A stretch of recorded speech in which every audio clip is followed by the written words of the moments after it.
দুচোখের সীমানায় শুধু সবুজ আর সবুজ। দর উপজেলার পশ্চিম নূরপুর গ্রামের মেঠোপথ পেরুলেই কৃষক আবুল কাশেম মোল্লার বাড়ি। সংসারের সচ্ছলতা আনতে ঈদুল আজহাকে সামনে রেখে তিনি বাড়িতে লালন পালন করছেন 3টি অস্ট্রেলিয়ার ক্রস জাতের গরু।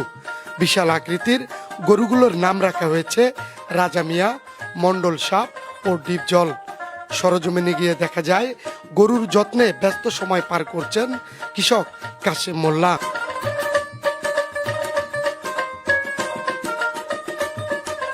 জানা যায় 10 মাস আগে রাজধানীর পার্শ্ববর্তী কেরানীগঞ্জের হজরতপুর হাট থেকে গরু 3টি কেনার পর পরম যত্নে গরুগুলোকে লালন পালন করছেন কাশেম মোল্লা ও তার পরিবার।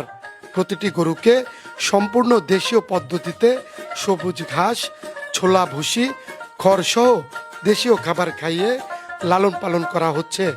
গরুগুলোকে বিভিন্ন জীবাণু থেকে সুরক্ষার জন্য গোসলের শ্যাম্পু ব্যবহারের পাশাপাশি ছিটানো হয় জীবাণুনাশক স্প্রে।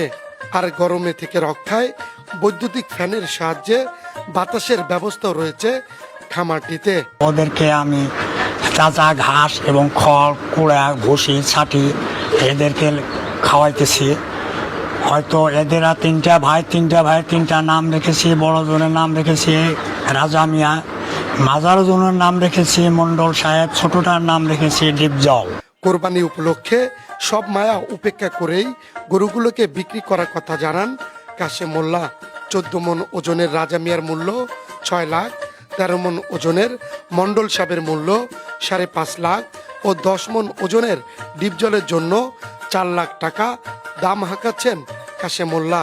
তবে ক্রেতারা দামাদামি করে নিতে পারবেন বলে জানান তিনি। বড়টার দাম চাইতেছি 6 লক্ষ টাকা, মেজোটার দাম চাইতেছি 5,50,000 টাকা, ছোটটার দাম 4 লক্ষ টাকা। হয়তো এই দামের ভিতরে আমার দাম চাওয়া, হয়তো আপনারা আসলে আপনাদের পছন্দ হলে হয়তো বসলে একটু কম বেশি হবে।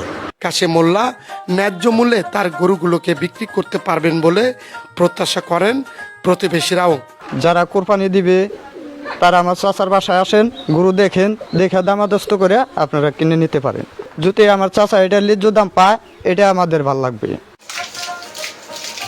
ডেস্ক রিপোর্ট, প্রিয় বাংলা নিউজ 24।